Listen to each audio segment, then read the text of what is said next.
So I will just say, what did you think of the game last night? What do you think of that? My big takeaways, and we can get into this, Mm-hmm. Sean McVay with one of the all-time greatest coaching performances, if you look at it year long, that I've seen. We can go into that.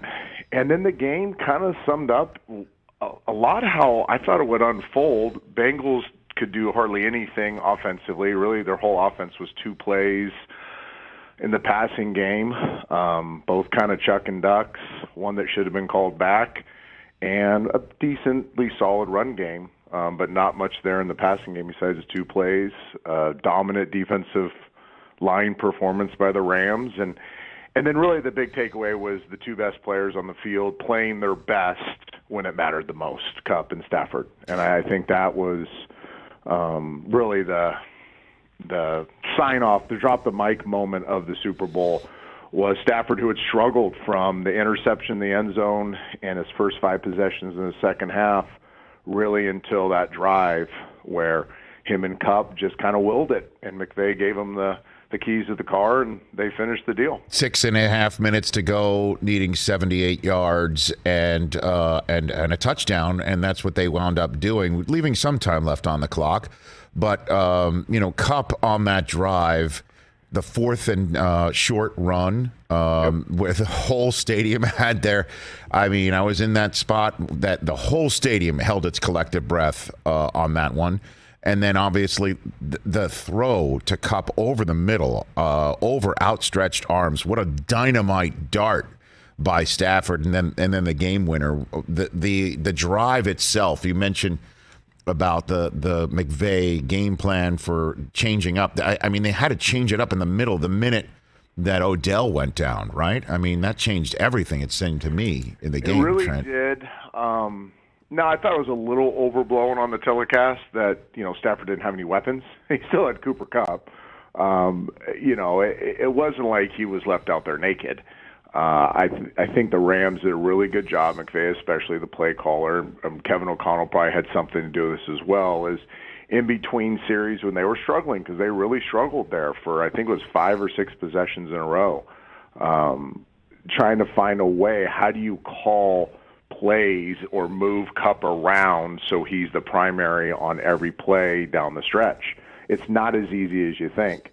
I think I went back. Here's what hit my brain. Nick Saban tells this great story. One of the greatest lessons he learned in football was when he was playing high school football and they won a championship and their best player got the ball in the biggest moment of the season. And his takeaway from that was players over plays. And you have to get your best player the ball in critical moments. And I can see, I bet you Sean McVay and Kevin O'Connell have heard the same interview. And they're like, hey, down the stretch here, we have to find a way that Kupp touches the ball on almost every play. And to create some of that stuff on the sideline, I bet you some of that stuff was not in the game plan. It wasn't like they had repped it during the week. It was probably stuff that they put in on the sideline and made adjustments, and then Stafford has the ability, the connection with Kupp to get him the ball in some really tight windows.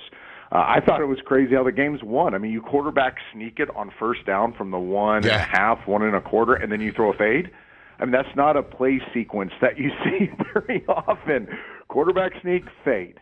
Like that, it's usually quarterback sneak, then fade on 4th down. So I just think McVay at some point, and I haven't talked to him, but at some point in that game, him and Kevin got on the phones. They're just like, listen, this thing comes down to those 2 guys making plays, and we have to find a way to let them do it. Trent Dilfer here on the Rich Eisen Show, Super Bowl 35 champion, Beyond the X's and O's podcast as well, to go inside this man's outstanding football brain right here on the Rich Eisen Show.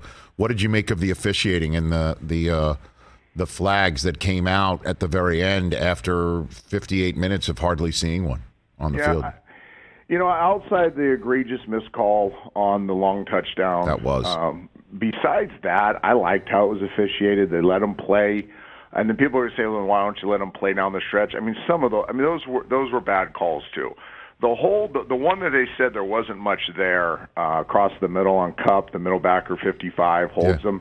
You can see him hold his waist and pull him back. When there's an effort to hold the player from getting where he needs to get, I mean, that has to be called, especially in the tight red. And that's the other thing fans need to understand. The closer you get in the red zone, the closer the refs are to all these plays, so they have a better view of them. So I had no problem with the officiating outside of the one call, the no call when Ramsey gets his face mask twist. I mean, fans are always going to complain about that stuff. I get it. Players do too. Coaches do. But at the end of the day, looking at it from a 60-minute game, I thought it was pretty well officiated. Hey, you watched all the way to the end. Thanks for that. Watch more right here.